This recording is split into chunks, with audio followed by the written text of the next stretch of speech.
유대인과 그리고 헬라인, 이방인들은 이제 하나님 안에서 서로 다른 민족, 다른 나라 사람이 아니라 바로 하나님의 나라, 하나님의 새로운 백성으로 하나가 되었습니다.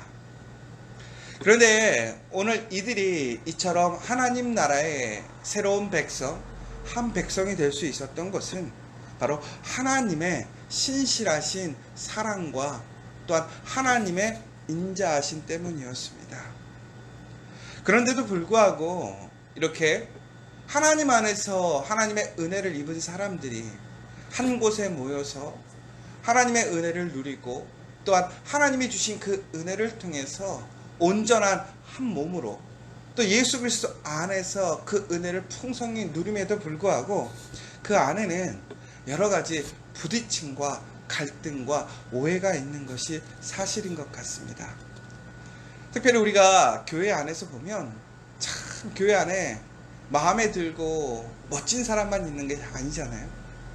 오히려 교회에는 정말 불편하고 어려운 사람, 도저히 이해하기 어려운 사람들도 교회 안에 있는 것이 사실입니다. 그런데 그 사람들이 그곳에 있다라고 하는 것은 다시 얘기하자면 하나님의 그 사랑의 깊이, 그 하나님의 정말 놀라운 그 사랑의 무제한적인 것을 우리는 다시 한번 이해할 수 있는 것이고, 더 나아가서 그 사람들을 보면서 저 사람들마저도가 아니라 나마저도 오늘 이 자리에 있음이 하나님의 은혜이고, 또한 저 사람들과 함께 우리가 이 자리에 있는 것이 우리의 공로나 우리의 의로움이 아니라 전적인 하나님의 은혜와 사랑이구나. 그러나 그 은혜와 사랑을 하나님께서는 믿는 모든 사람들에게 허락하셨구나. 그러면서 동시에 우리가 다시 서로에게 주시는 그 은사, 특별함을 통해서 우리가 하나가 되고 그 하나됨을 통해서 더욱더 큰 분량의 풍성한 하나님의 은혜를 주시는구나. 이렇게 우리가 알면 되는 것이죠. 그런데 초대교회에도 그랬습니다. 헬라인과 유대인들이 여러 가지 불편한 관계를 유지하게 됩니다. 특별히 오늘도 바울은 그러한 이야기들을 이어서 하고 있습니다. 그러나 우리가 항상 기억해야 될 것은 우리 안에 또한 하나님께서 만드신 그 믿음의 사람들 공동체 안에서 우리가 그 사람들과 또한 믿지 않는 사람들에게 대해서 우리는 어떠한 태도를 지녀야 될 것인가? 바로 우리는 하나님의 사랑을 힘입어 오늘 이 자리에 있는 거예요. 하나님의 은혜에 참여해서 오늘 우리는 하나님의 영광, 그 은혜를 누리고 있는 것이지요. 그러므로 우리는 항상 선에 속한 사람으로 살아가라는 거예요. 악은 미워하고 선에 속하라는 것입니다. 왜? 하나님이 선하시니까. 결국은 하나님의 사랑이라는 것은 악한 것이 아닙니다. 선한 것입니다. 여러분, 그러나 우리가 오해하지 않아야 될 것은 분명히 성경에서는 하나님은 사랑이라고 이야기하고 계십니다. 그러나 사랑이 하나님은 아닌 것이지요. 하나님의 사랑, 하나님의 그 사랑의 속성 방식이 바로 선한 것이라는 거예요. 하나님은 우리를 사랑하실 때에 자기 유익과 또한 우리를 목적으로 두고 우리를 이용하려 하시지 않았다라는 거예요. 하나님은 바로 그 사랑의 가장 순수하고 기본적인 원칙적인 바로 먼저 사랑하심을 보여주셨다라는 거예요. 그러므로 우리가 하나님의 사랑으로 오늘 이 자리에 은혜의 자리에 참여하게 되었던 것처럼 우리 또한 다른 사람들을 이용하거나 내 목적으로 사용하려는 것이 아니라 그 사람 자체를 사랑하고 용납하고 인정해 주라는 거예요. 그러면서 우리가 이 세상을 살아가면서 우리가 힘써서 살아가야 될 태도는 무엇이냐? 악한 모습이 아니라 바로 이 선한 모습, 사랑의 모습을 온전히 세우고 보여주라는 거예요. 그런데 세상에는 선한 사람만 있는 것이 결코 아니지요. 악한 사람들이 있다라는 거예요. 그런데 그 악한 사람들에게 우리는 어떻게 행동해야 될 것인가? 바로 하나님께서 우리를 사랑하시고 우리가 하나님을 배신하고 하나님 앞에 원수 되었던 자 된 것처럼 우리를 하나님이 사랑하셨던 것처럼 우리도 그 모든 사람들 앞에서 악을 행하고 또한 세상의 방식, 세상의 모습을 따라가는 것이 아니라 바로 하나님의 모습, 하나님의 선을 따라 행하라는 것이 오늘의 바울의 첫 번째 권면입니다. 그러면서 형제를 사랑하여 서로 우애하고 존경하기를 서로 먼저 하라라고 되어 있어요. 결국은 유대인과 헬라인, 예수 그리스도 안에 있는 믿음의 사람들은 경쟁자가 아니라는 거예요. 모두가 다 하나님의 은혜로 인해 하나님의 영광에 참여하게 되었는데, 어떤 사람들은 내가 저 사람 때문에 나의 권리를 잃어버렸다, 내가 저 사람들 때문에 내가 다시 새롭게 준비하고 세웠던 것들이 위협을 받는다 라고 생각할 수도 있는데, 결코 그렇지 않다라는 거예요. 우리는 한 몸이라는 거예요. 하나라는 거예요. 경쟁을 위해서 세운 것이 아니라 서로에게 보완이 되고 힘이 되어주기 위해서 하나님께서 그 사람들을 세우시고 함께 할 수 있는 그 은혜를 주셨다라는 거예요. 그러므로 우리가 해야 할 일은 무엇이냐? 하나님의 그 선한 계획을 신뢰하고 믿으며 하나님께서 인도하신 그 사람들과 함께 하나님의 그 신실하신 사랑에 참여하여 서로가 서로를 사랑하라는 거예요. 왜? 하나님의 사랑의 대상이기 때문에, 하나님의 그 사랑의 은혜를 입은 사람들이기 때문에, 그러므로 서로가 서로에게 그 사랑을 또한 다시 확증하고 나눔으로 인하여 그 안에 풍성한 하나님의 사랑이 충만케 하라는 거예요. 여러분, 우리가 가장 힘써야 될 것이 무엇이냐? 사랑하는 거예요. 우리 공동체 안에서 서로가 서로를 위하여 사랑하고, 우리 가정 안에서, 우리 일터 안에서 우리가 해야 할 일이 무엇이냐? 바로 하나님이 우리를 사랑하신 것처럼 우리가 죄인으로 죽을 수밖에 없고, 하나님을 인정하지 않고 자기가 원하는 대로 세상의 풍류대로 세상의 그러한 방식을 쫓아가라 살아가면서도 불구하고 우리를 끝까지 포기하지 않으시고 그 사랑을 끊지 않으시고 바로 그 아들 독생자 예수까지 내어주면서까지도 우리를 사랑하셨던 것처럼, 그러므로 인하여 우리가 다시 하나님의 백성이 되어지고 하나님 안에서 회복하게 되어지고 구원을 얻었던 것처럼 우리도 사랑하라는 거예요. 이것이 바로 하나님의 자녀가 마땅히 해야 할 일이라는 것이지요. 그런데 이때 우리가 서로 우애하라는 거예요. 그런데 먼저 우애하라는 거예요. 여러분, 사랑을 받는 것은 참 좋은 일인 것 같아요. 그런데 사랑하는 것은 어려워요. 여러분, 우리가 오늘 우리의 삶의 자리에서 살아갈 수 있는 이유는 바로 하나님이 먼저 우리를 아무 조건 없이 사랑하셨기 때문에 오늘 우리는 이 자리에 있는 거예요. 모든 사람들이 다 먼저 사랑한 것이 아니라 사랑을 받은 것이지요. 그런데 하나님께서는 우리에게 사랑하라고 명령하셨어요. 근데 이 사랑이라는 것은 내가 손해보는 것이고 나의 것을 줘버리고 끝나는 것이 아니에요. 오히려 사랑은 주면 줄수록 더욱더 풍성해지고 그 안에 기쁨이 있고 그 사랑을 통한 하나님의 더 놀라운 섭리와 은혜가 있다는 거예요. 여러분, 진정으로 하나님 앞에 우리가 마땅히 해야 할 일, 하나님을 기쁘시게 해야 할 일이 무엇이냐? 바로 사랑하는 일이라는 거예요. 근데 그 사랑은 먼저 하라는 거예요. 먼저. 여러분, 우리가 항상 보면 우리는 사랑받는 것에 익숙해져 있어요. 특별히 현대 기독교인들에게 가장 비판받는 것이 무엇이냐? 우리는 많은 사랑을 받고 또한 섬김을 받고 또한 많은 배려를 통해서 오늘 이 자리에 있습니다. 그러다 보니까 우리는 스스로가 우리는 사랑받아야 될 사람이라고 착각하는 경우가 있어요. 우리는 결코 사랑받을 만한 사람이 아니죠. 우리에게는 그러한 능력이 없어요. 그럼에도 불구하고 하나님께서 어떻게 하신 거예요?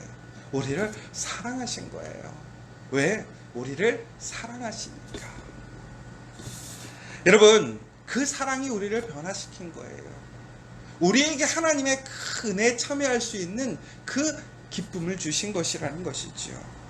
그러므로 오늘 하나님께서는 이제 그 은혜를 입은 자들이 하나님의 사랑을 받았던 것처럼 먼저 서로 사랑하라는 거예요. 서로 사랑하게 될 때에 하나가 되는 거예요. 그 하나가 될 때에 하나님과 온전한 하나가 되는 거예요. 여러분, 하나님의 사랑을 받음으로 우리가 받은 은혜가 얼마나 큽니까? 그런데 그 사랑이 더욱더 풍성해지기를 원하시는 거예요. 더욱더 넓어지고 깊어지고 풍성해지길 원하시는 거예요. 그러기 위해서는 어떻게 되느냐? 서로 사랑하라는 거예요. 여러분, 내가 받는 사랑에만 멈추는 것이 아니에요. 당연하다고 생각하지 마세요.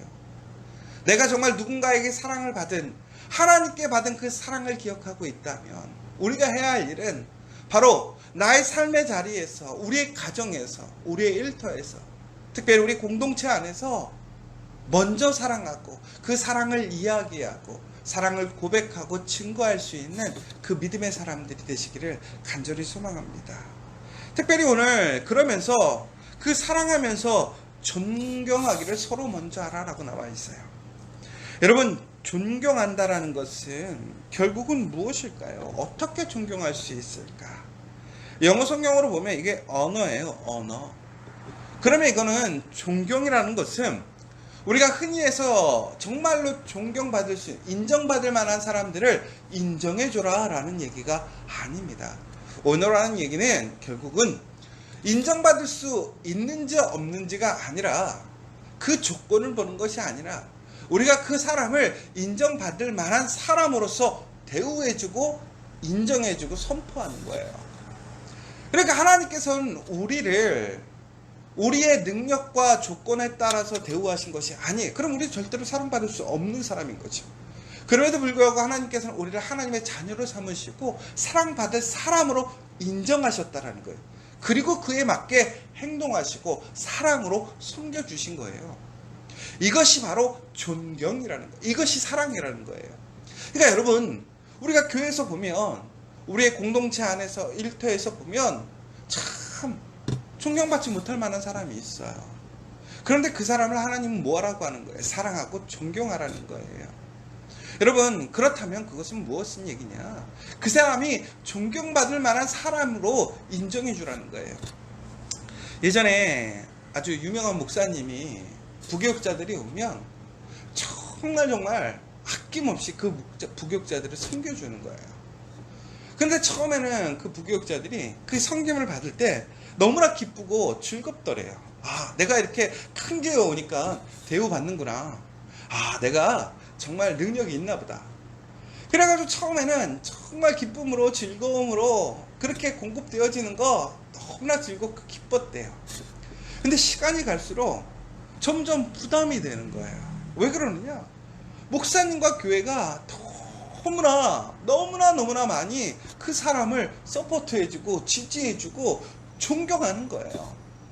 그런데 이게 어느 순간 지나가 보니까 너무 과하다고 생각하는 거죠. 자신의 능력 자기가 알거든요. 그리고 자기가 지금 하고 있는 모습을 알고 있잖아요. 그런데 그럼에도 불구하고 너무나 과하게 본인의 능력을 넘어서게 인정해주고 대우해주는 모습을 보게 되는 거예요. 왜 그랬을까요? 결국은 존경한 거예요. 사랑한 거예요.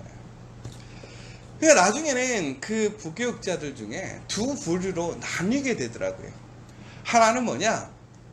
너무나 그 은혜와 사랑에 감동해서 자기의 능력이 되지 않는데도 불구하고 그렇게 사랑으로 먼저 사랑해주고 존경하고 먼저 존경해 주니까 그 사람이 되고자 힘쓰더라는 거예요. 그래서 그 교회 목사님들, 특별히 그 교회 출신의 목사님들 중에 유명하신 분들이 많이 나왔는데 그분들이 그런 얘기를 해요. 자기는 정말 말씀 전하는 것도 힘들었고 많이 부족했다라는 거예요. 그런데 그런 사랑과 존경을 받다 보니까 아, 내가 그러한 사람이 돼야 되겠구나. 더 부단히 노력하고 그 사람이 되고자 힘쓰더라는 거예요. 근데 또 한 사람은 너무나 이것이 받다 보니까 나중에는 본인이 그것에서 부담이 돼서 아, 나는 여기에 그 수준이 되지 않고 포기하는 사람도 있더라는 거죠. 그런데 여러분, 여기서 중요한 것은 교회를 섬기다가 아, 내가 너무 과한 사랑을 받아 그러면서 포기했던 목사님이나 내가 너무나 과한 사랑에 감사해서 내가 정말 이런 사람이 돼야지 라고 했던 그 사람들에게 공통적인 한 가지 마음이 있어요. 뭐냐? 그 교회를 떠나면서 그 마음에 어떤 실망감이나 아쉬움이나 비판이 아니라 오히려 감사와 고마움, 미안함이 있더라는 거예요. 그 부목사님들이, 부교육자들이 그 교회를 떠날 때에 항상 그런 마음이 드는 거예요. 자기가 힘들어서 자기의 능력이 안 돼서 떠난다고 하는 사람이든, 내가 너무나 열심히 잘 그 은혜에 감사해서 그 모습에 따라가려고 했던 사람이든, 전국에는 그 교회를 다들 떠나게 됐을 거 아니에요, 시점이 되면. 근데 그들이 모두 다 고백하는 게, 내가 큰 사랑을 받았구나, 큰 은혜를 받았구나. 그러니까 전국에는 그분들이 더욱더 그 사랑이 빚진 마음으로, 그 풍성한 마음으로 그들의 삶의 자리에 가서 목회를 하면서 어떻게 했을까요? 더욱더 사랑하고 섬기고 다른 사람들을 존경하면서, 그러면서 더 큰 하나님의 풍성한 은혜를 누렸다라는 얘기가 있어요. 여러분, 이처럼 우리는 하나님 안에서 받은 사랑을 우리가 더욱더 하나님의 사랑처럼 나누고 먼저 사랑하고 존경하게 될 때에 그 안에는 풍성한 하나님의 은혜, 풍성한 역사가 일어나는 거예요. 하나님은 결코 우리에게 부족한 것을 쪼개서 나눠주신 분이 아니에요.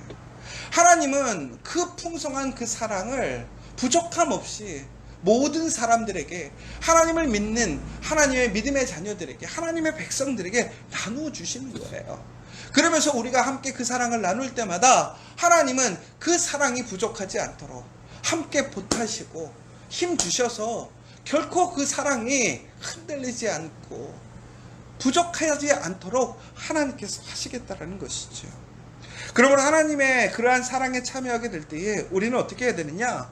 부지런하여 게으르지 말고 열심은 품고 주를 섬기라 라고 나와 있어요.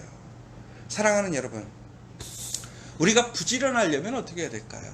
부지런하려면 정말로 미리미리 준비해야 돼요. 게으르지 않으려면 어떻게 해야 될까요? 미루지 않아야 돼요. 하나님 앞에 열심을 품는다는 게 결국은 뭐예요? 뜨거운 마음이에요. 결국은 우리가 하나님 안에 이렇게 큰 사랑으로 그 은혜를 받았을 때에는 우리 또한 마찬가지로 하나님처럼 미리 준비하고 미루지 말고 그 뜨거운 마음으로 하나님 앞에서 그 사랑에 참여하는 자가 되라는 거예요. 그러면 어떻게 되느냐? 소망 중에 즐거워하고 환난 중에 참으며 기도에 항상 힘쓰며 성도들의 쓸 것을 공부하며 손대접하기를 힘쓰라 라고 나와 있어요. 그럼 결국은 무슨 얘기냐? 우리가 이렇게 하나님 안에서 사랑으로 열심히 섬기고 하나님 앞에서 존경하고 우리가 정말로 부지런히 열심히 사랑하며 힘쓰면 하나님께서는 우리가 소망 중에 즐거워할 수 있게 하신다라는 거예요. 소망 중에 즐거워하라는 것은 명령인과 동시에 이것은 우리에게 주어지는 결과라는 사실을 여러분들이 기억하셔야 돼요. 왜 그러느냐? 우리가 소망 중에 즐거워할 수 있는 이유가 무엇입니까? 하나님의 신실하심과 온전하심을 우리는 경험했어요. 그러므로 우리가 오늘 이렇게 하나님 안에서 사랑하고 존경하고 힘쓰고 부지런하게 미루지 않으므로 우리가 하나님의 사랑에 참여하게 될 때에는 우리가 어떻게 하시는 거예요? 그 하나님의 그 사랑의 신실하신 역사가 우리의 사랑의 그 행위에 역사함으로 일어나게 되더라는 거예요. 그러니까 오늘 우리가 어떠한 환난과 어려움 중에 있을지라도 바로 그 예수 그리스도와 함께 하나님의 그 사랑 안에서 함께 있다면 우리에게는 하나님의 신실하신 은혜와 능력이 함께하는 거예요. 그러므로 우리는 오늘 소망할 수 있는 것이고 즐거울 수 있는 거예요. 그러므로 환난 중에 참을 수 있는 것이죠. 왜? 하나님이 함께 하심으로 그 어떤 환난과 시험에도 하나님의 선한 일들이 준비되어 있으니까. 그러므로 우리에게 무엇이라고 얘기하는 거예요? 기도에 힘쓰라는 거예요. 사랑하는 여러분, 오늘 우리의 삶이 힘들고 어려워요. 계속 마음을 불편하게 하고 분쟁이 일어나고 갈라짐이 있어요. 소망이 없는 것 같아요. 그러나 우리에게 소망이 있어요. 하나님의 사랑이 있더라는 거예요. 그 사랑을 우리가 나누고 존경하면 진정으로 그 모든 일들 가운데 하나님의 선하신 섭리의 역사가 일어나므로 포기하지 마시고 기도함으로 우리가 더욱더 하나님의 그 사랑에 참여할 수 있는 그 귀한 마음, 선한 마음을 포기하지 않고 선을 행하는 여러분이 되십시오. 저도 이렇게 하나님의 그 마음으로 누군가를 섬기고 사랑할 때에 어느 한계점에 이르면 정말 그 사람이 싫어지고 포기하고 정말 답답하고 안타까운 모습을 보게 될 때가 있어요. 그럼에도 불구하고 우리가 해야 할 일이 무엇입니까? 악을 미워하고 선을 행하는 거예요. 진정으로 우리가 더욱더 섬기고 나누는 것에 아낌없이 인색하지 않게 여러분 정말 넉넉한 마음으로 나눠주는 사람들이 되었으면 좋겠어요. 특별히 우리 커피학교의 성도 여러분, 받는 것에 기뻐하는 것이 아니라 나누는 것에, 다른 사람을 섬기고 주는 것에 더욱더 열심을 내는 사람들이 되었으면 좋겠어요. 그것이 바로 하나님의 사람, 믿음의 사람, 하나님의 은혜 안에 참여하는 사람이에요. 그러나 그러한 사람들을 하나님께서는 더욱더 풍성하게 축복으로 능력으로 함께 하시겠다라는 거예요. 그러므로 마지막으로 우리에게 무엇이라고 권면하고 있습니까? 너희를 박해하는 자를 축복하고 저주하지 말라라는 거예요. 여러분, 이게 참 어려운 얘기잖아요. 그러나 분명히 하나님께서 무엇이라고 그랬어요? 우리가 축복했는데도 불구하고 우리의 축복을 받지 않는 사람들, 그러면 그 축복이 어떻게 된다고 그랬어요? 바로 믿음의 사람들에게 되돌아간다라는 거예요. 그러면 우리가 어디든지 가면, 그 가정에 가면 먼저 축복해 주라고 그러잖아요. 그 사람이 나를 환영하든 환영하지 않든 우리의 사명, 우리의 본분은 뭐냐? 축복하는 거예요. 사랑하는 거예요.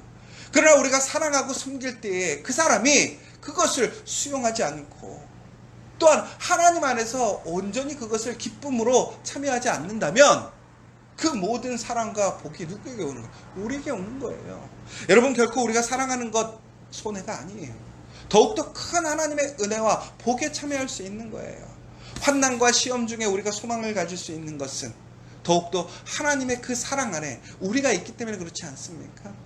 여러분, 오늘 이 시간 다시 한번 이 사실을 기억하시고 우리가 하나님의 은혜로, 하나님의 사랑으로 오늘 이 자리에 있음을 기억하시며 내가 해야 할 일은 내가 하나님의 사랑을 누리고 받는 것이 나의 목적이 아니라 이제는 그 사랑을 내가 나눔으로 더 큰 하나님의 사랑, 그 은혜, 하나님의 그 신실한 장성한 분량에 이르러서 더욱더 하나님의 나라, 그 공동체 안에 그것을 세우고 또한 그 은혜를 나누는 저와 여러분 되시기를 간절히 소망합니다.